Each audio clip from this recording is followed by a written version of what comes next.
Hey friends, Pastor John here, the President of International Ministerial Fellowship.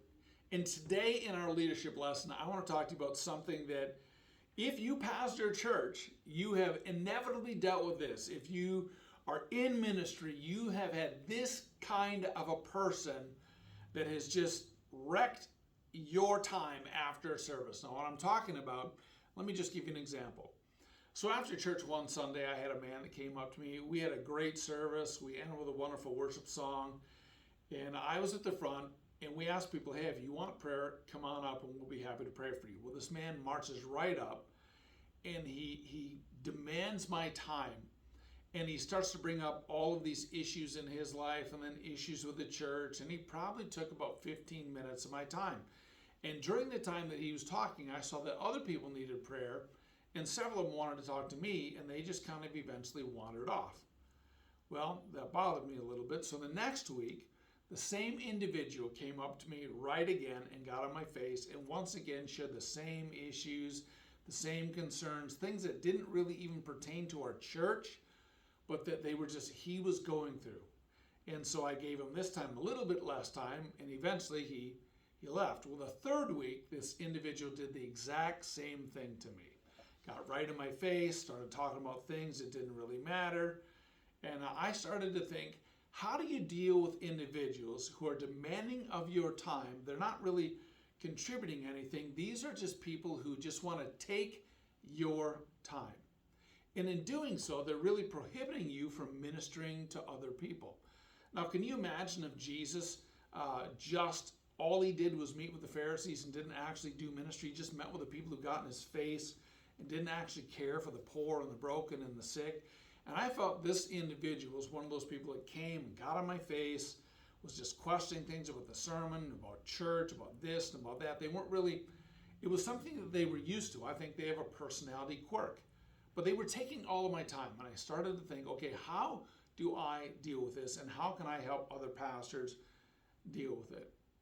So I want to give you a few pointers on that. First and foremost, always be courteous and kind to a point. All right? Always be courteous and kind to a point. I will always give people the benefit of the doubt when they want to come up and talk to me after a service or before church. I want to hear what they have to say. But when the same individual comes up time after time again, they're actually taking you away from caring for people who truly need pastoral care. They need you to be their shepherd. And if you have someone who's in your face and demanding of your time, you can't actually minister to other people. So always be courteous and kind to a point. All right? Next, if you know that you're going to have this individual come up to you, do the best you can to get someone near you that you can hand them off to. That way you are still free of your time to minister to other people and that individual's needs are met. So have someone to hand them off to. I was at Chuck Swindoll's church a number of years ago and I watched him do this so eloquently. People came up and said, Chuck, we just think you're a great pastor, blah, blah, blah. And Chuck said, that's wonderful. Talk to this person. They'll share with you. So he was able to actually minister to other people in his congregation. All the people that just wanted to talk to him because he's a celebrity pastor, he would hand them off to another individual. He did that very well. My third point is this, is if someone comes up and is demanding of your time, as soon as they come up to you and give them 30 seconds or so to explain the situation and say, you know what you have to say really matters to me. I need you to set up an appointment with me. Now, I never say I'll call you to set up an appointment. I always put the impetus on the other person. Send me an email this week and we'll talk about this more. And the truth is, about 95% of the time, the individual will never follow up with you. But they feel appeased that you listened to them and that you gave them an opportunity to explain. And sometimes they'll say, look, it only takes a minute. You say, you know what you have to say is very important, but I really want to give you time this week. So set up an email and we'll set up an appointment. So send me an email, we'll set up an appointment.